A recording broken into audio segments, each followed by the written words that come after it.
Thank you very much for that talk, Brian. I'm kind of reminded of early intellectual property battles over maps, amongst other things. So, as well as there being battles over open versus closed architecture, there's often been kind of battles over underlying maps as well.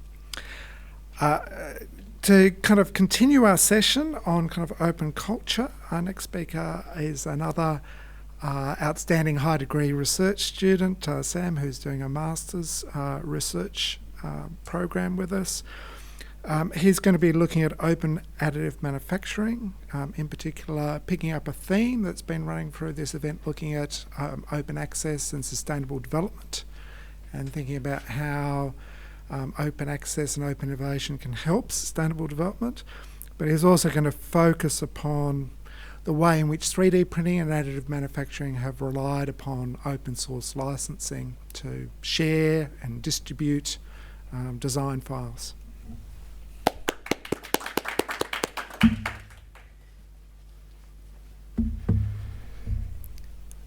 Thank you, Professor. Good day, everyone. It's a pleasure to be here speaking with you.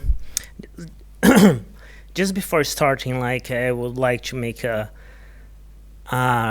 to recognize the importance of the Pink October. For of you who had or have to deal with breast cancer, I wish you nothing but the best, to you and your dear ones.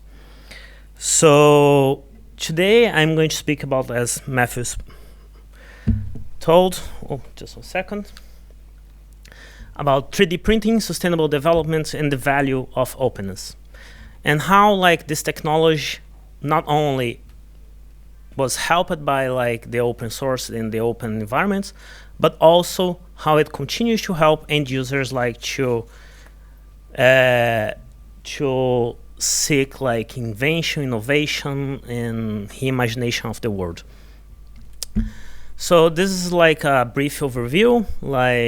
First, I'm not sure if everyone knows what's 3D printing. Although since it's pretty much a cultural phenomenon right now, I think everyone might have a basic notion. Then I'm going to speak a little bit more of my research and why I'm seeking this topic, and then I'm going to try to augment the value of the openness, especially to this technology and all the surrounding matters. Well, what's 3D printing? Just briefly, 3D printing, it's just a second. There you go. 3D printing is a technique for additive manufacturing. It's in opposition to the traditional subtractive manufacturing. If you think about subtractive manufacturing, you're thinking about pretty much a product who was made by grinding, milling, and removing material from a raw shape to a desirable one. Additive manufacturing is just the opposite. Instead of removing material, you're depositing layer by layer the materials. So because of this, we do have a number of advantages. Just a second. There you go. It allows for faster prototyping, faster production. It speeds up production. It allows you to disrupt the traditional supply chain. Just imagine how wonderful it would be for you. Instead of shipping a product, you just go online, download a file, print at home, and you can pretty much have that good that we are looking for instantly. And there's a very interesting quote from Patrick and Simpsons about the origins and how 3D printing can help to change the world. They say that bursts of innovation always occurs when a new technology removes a once prohibitive barrier of cost, time, and distance. 3D printing seeks to do exactly that. 3D printing seeks to speed manufacturing, seeks to distribute manufacturing around the world. Instead of local factories or centralized factories, we could have a production at home. So it's a very interesting code, and it's interesting because like the prohibitive barriers of cost, time, and distance usually affect most the countries and the nations on the global south. Like they're very aggravated like for distance on isolated areas. So like 3D printing kind of it gives a hope like to change some of the scenario. Some of the like main topics that I'm researching right now is how 3D printing can particularly help on some clusters of sustainable development. I'm taking a look on like the sustainable development goals. I made like some clusters around this all the different goals. So what I'm trying to understand is like how 3D printing could change a particular field of those goals. For instance, health. How can it change like the seek for health, like the promotion for health, especially in countries of the global south? Maybe you can like produce like medicines, maybe you can produce prosthetics, maybe you can produce new equipment, healthcare equipment, responsible consumption. Like even in Australia, like we have a serious problem with like supply of repair pieces, like for people on the outback, like usually like takes 30, 40, even 2 months like for some pieces to get to those places. So 3D printing could be like a way to overcome these issues. Like food, there's a lot of discussions not only like on 3D printing food, it happens, like there are people experimenting on 3D printing food, but also like on ways that 3D printing can help like to facilitate the food production, like 3D printing tools, 3D printing equipments like to be used on agriculture. And education, like 3D printing has revealed to be a powerful tool, especially for teaching like science, engineering, mathematics. Like all around the world there are schools, like even in countries of the global south, they're like seeking 3D printers, like in putting them in schools, like to help to give like the students this tactile, like this tactile like feeling, this haptic feeling like when learning.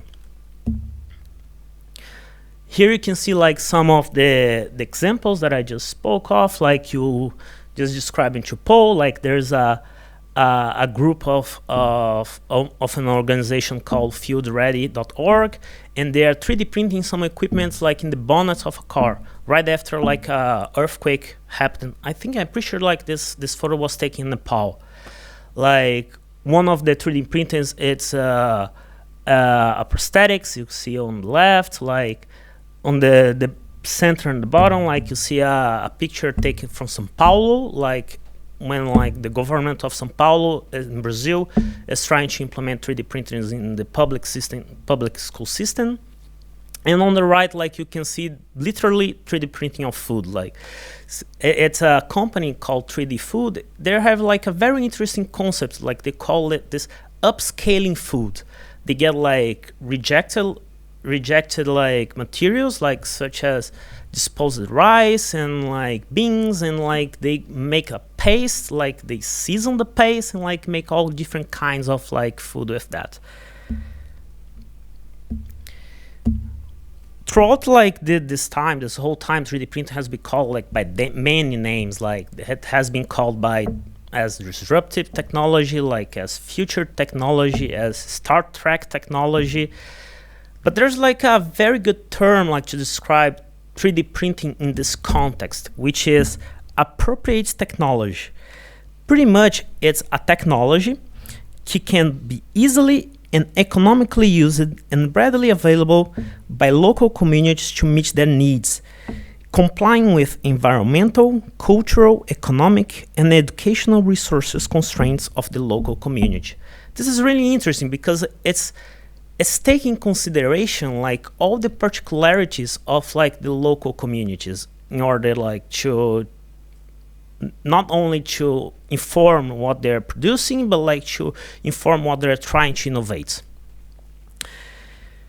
Okay, so to the point of like this whole symposium, like this whole panel. So how open source can actually help 3D printing? Here's my argument. There's a value of openness, especially to develop new technologies and to sustain that technology like as a viable one.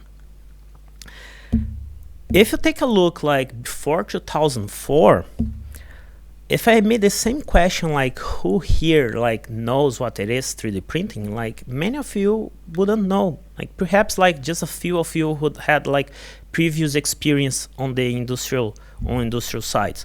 Because before 2004, like 3D printing was mainly restricted like to large industrial sites. It was extremely expensive and it was very complex to operate. Very complex to operate. So despite being a technology, a technique known ever since like the 80s, like it never made a breakthrough like to the public because it was still constricted, like still retained in those sites. So how to break this status quo? The answer, like the 3D printing, like what happened to 3D printing was found in open source technology. What started the change was a project called RePrep, and we are going to speak about a little bit more about RePrep in a moment. And it's interesting like that the value of open source for appropriate technology was already described by like the literature and like some researchers.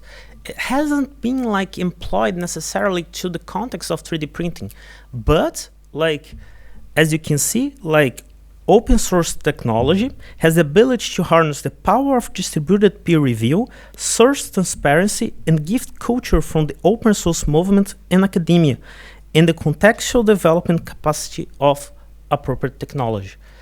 So what they are trying to say, in other words, is that they're harnessing like the collective efforts of like multiple minds to one, develop, to support, and three, to reimagine. These are the three contributions that open source made to 3D printing and development and like to 3D printing culture. The first one, it was the development. As you can see, like it was due to the RePrep project, which was created in 2004 by Adrian Bauer. And I'm speaking of Adrian Bauer just like it was a team, but like he was one of the leading researchers on the team. It was a way to find a 3D printer which was easily accessible, cheap, replicable, and this was very important. Like the whole fundament, like the whole inspiration for the RePrep project was to build a 3D printing capable of replicating itself. It was possible, like you're not getting only like a 3D printing, but you are also getting the possibility to produce a new 3D printer to give to a friend, to a family member, to someone else. And this was like extremely necessary. Here you can see some pictures of like the development of the whole project. Like on the top, it was like the first parent 3D printer that they built, and like on the right, like the child 3D printer, the picture of Adrian Bauer, some pictures of the schematics taken like during the project, and like on the bottom, there are two pictures that are very interesting, like because on the bottom there's the second iteration, the second model, the second version of like the RePrep project, and on the right there's a proprietary, there's a commercial 3D printer, a branded 3D printer, which is one of the best ones available in the market, like for consumer market right now, which is entirely based on the RePrep project. It's called like the Prusa. And in order to realize this dream of them, like to create something new that could be replicable, that could be accessible, they resorted to open license. Not because like by open license, they're like giving away the rights to explore that objects like the economical rights, but because by making open source, they're also inviting new minds, new people to help within the project. As Adrian Bower told, like the patent of 3D printing and other inventions inhibits the free development and exploitation of that technology. In this regards, like they made all the software and documents like from the project collectively available. They were collectively developed by like, a team of members spread all across the globe, and they are easily found like on the RepRap wiki and the SourceForge. There were 3 fundamental commandments like for the RepRap project. The first one to be replicable, the second one to be cheap, and the third one to be ease of use. Those were the main questions that they tried to address, like because as I told you before, like 3D printing was already known by the big industry, but it wasn't like replicable, easily replicable, it wasn't cheap, and it wasn't like easy to use by any means. So replicable.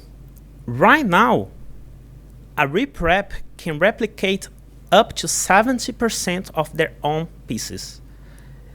Excluding like the circuit board, some nuts, some like bolts, they can pretty much like replicate the entirety of like a 3D printing. And they're actually targeting to like in the new model, like to the possibility of 3D printing the circuit boards as well. So they like the consumers don't even need to like resort to buying like equipments, to buying like pieces to finish their project. The second one was to be cheap, and this was very important. Like this is a pretty simple comparison between like the Stratasys proprietary printer, which originated the first like RepRap, and the price of the current, like the indicated price of the current RepRap Mendel. Like the Stratasys costed like up to 30,000 euros, and currently the RepRap Mendel costs like 350. It's like a huge difference. It's a huge difference, and this was only achievable because they resorted to the open source. They resorted to like a model where collective of people would help in the project, would help like to develop that technology. And there's just I need to disagree with 350. Like if you go to China, like if you resort to some Chinese websites, like you can build your own RepRap for under like $100, to be honest. The second one was to support. And this was like extremely necessary. It was necessary to make like 3D printers easy to use because they weren't. Differently, like from the 80s, we have the help of digital technologies. We have computers, we have smartphones, we have like collection of softwares which facilitate this process. But even though it's not easy to use, when I bought this little one, which is like a commercial 3D printer focusing on the domestic market, consumer market, I thought, oh, come on, like I do have an IT background, so like I can easily deal with this. I was entirely mistaken. Like for a while I was thinking that I was just like a caveman, like trying to fix something that I didn't have any clue. It was just so you can imagine, like it came out of the box without any user manual, without any factory support, without anything. It was just like a piece of equipment that I had like, okay, so how do I deal with this? It was so hard for me on the beginning, like I had like so many misprints, like so many issues that like I kind of gave it the name of 7-1. Like as a Brazilian, like in Brazil we have a meme. Like it's a very popular meme that like we say that every day is a different 7-1. When something is going wrong, like we say that, like every day is a different 7-1. Can anyone figure why?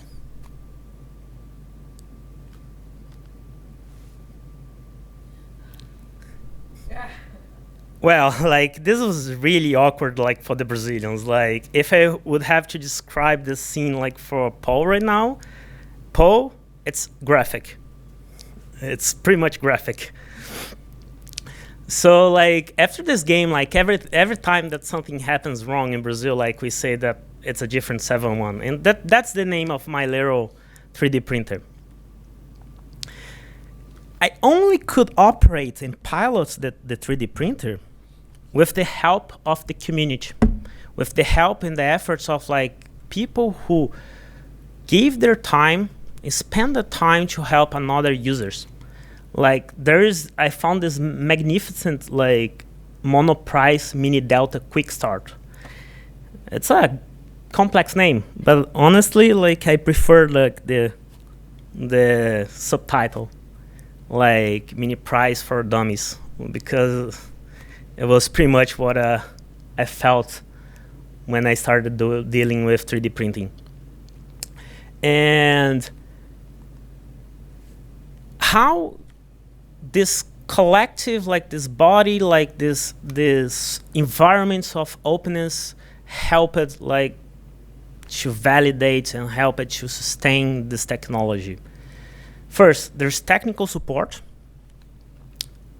As I told you, like I couldn't find like any user manual on the box. I couldn't find any user manual on the factory website.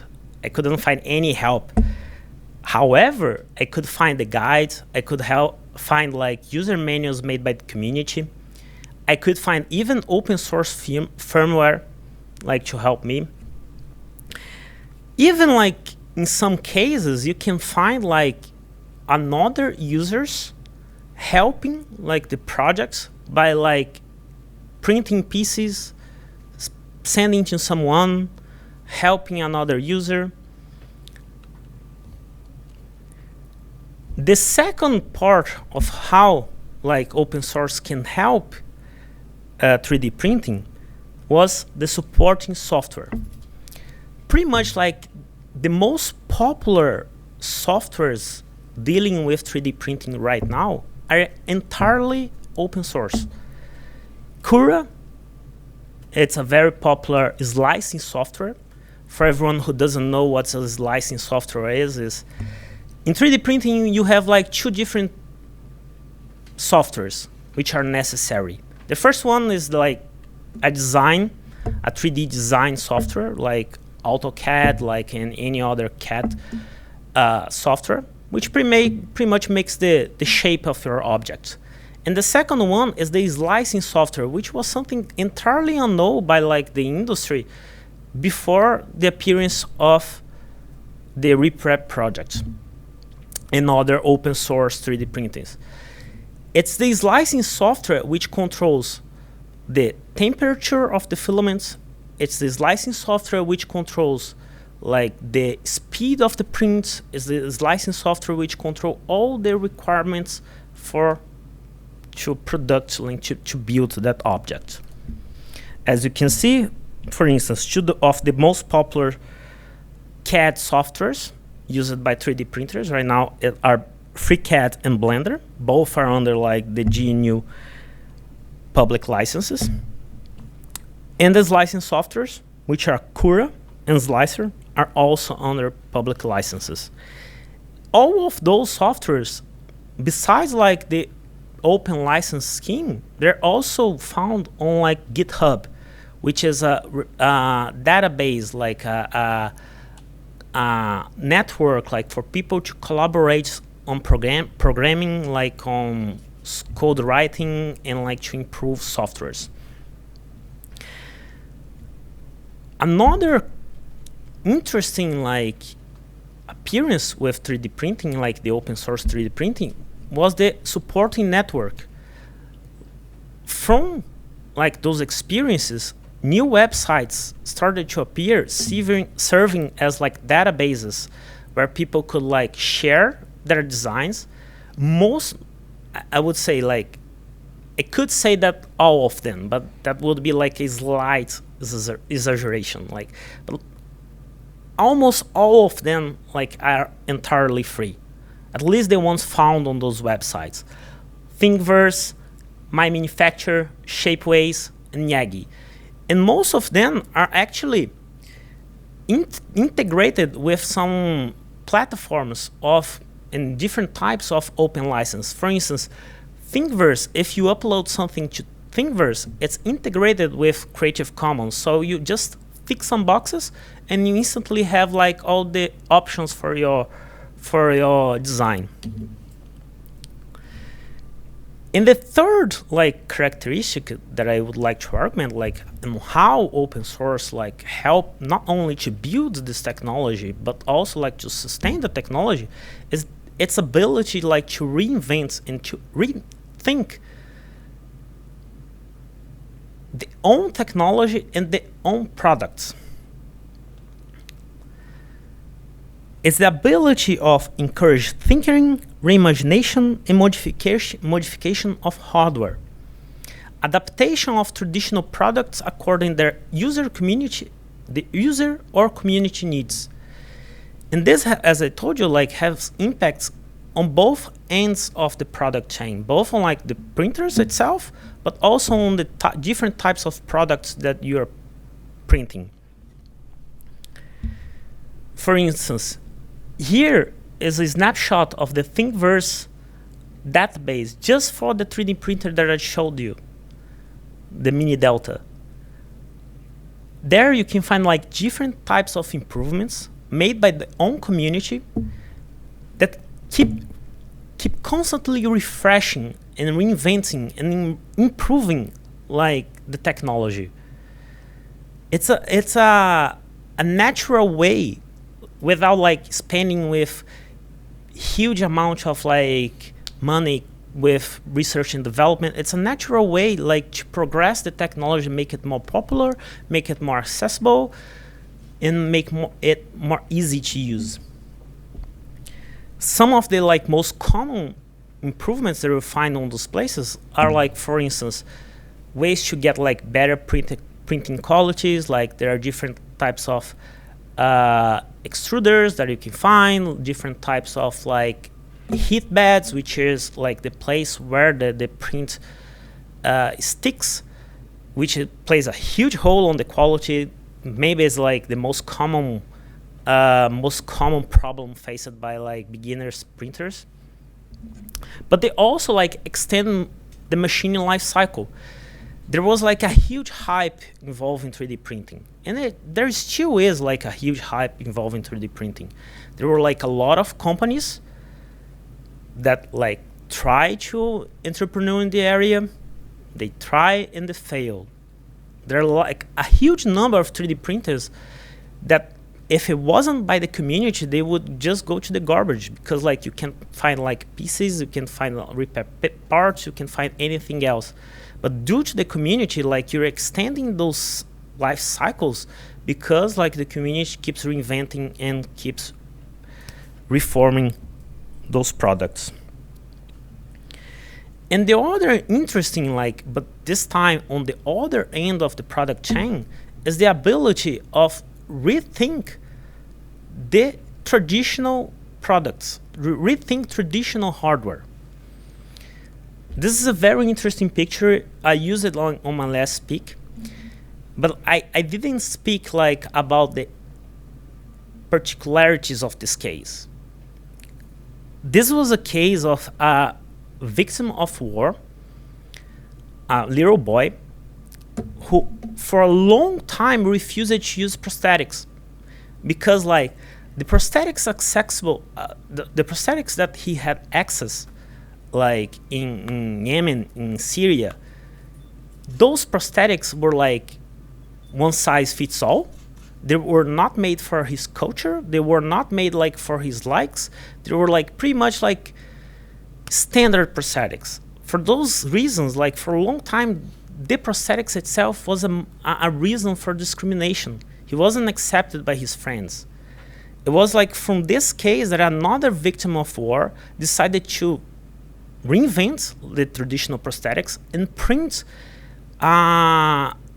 prosthetics inspired by a cartoon hero. Instead of being discriminated, like this Yemi boy started to be the coolest kid in the block.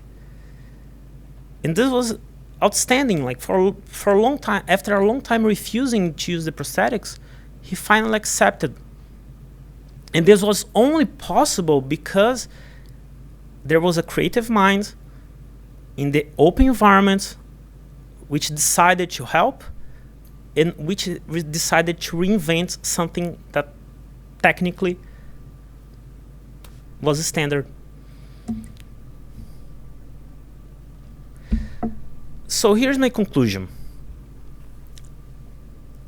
3D printing. There's a lot of hype on 3D printing. There was like a kind of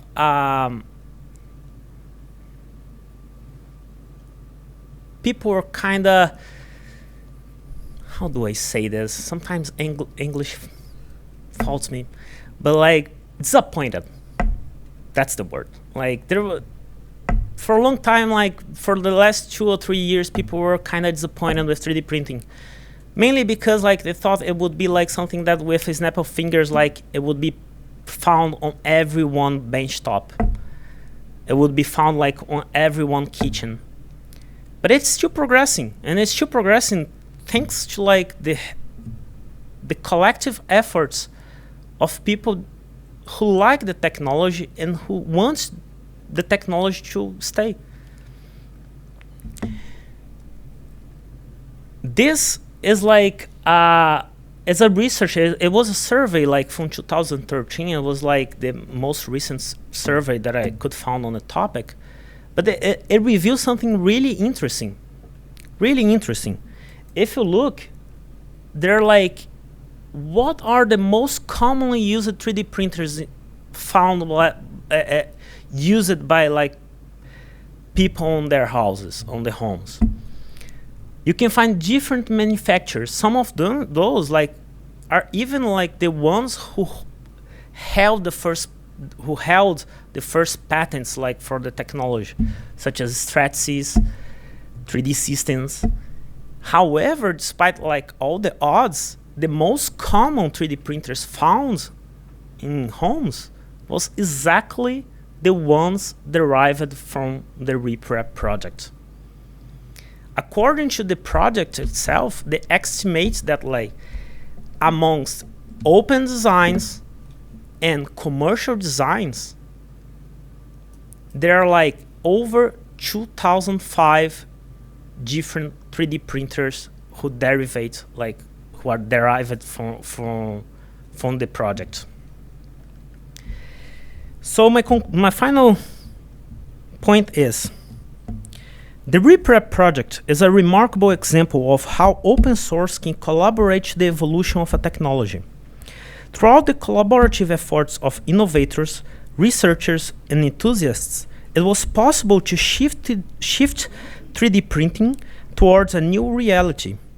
With significant contribution to technical development, accessibility, and culture making, the open source model becomes an alternative which defies the traditional paradigms of technology development, which we had like everything for a long time, pretty much ever since like the last industrial revolution. Thank you.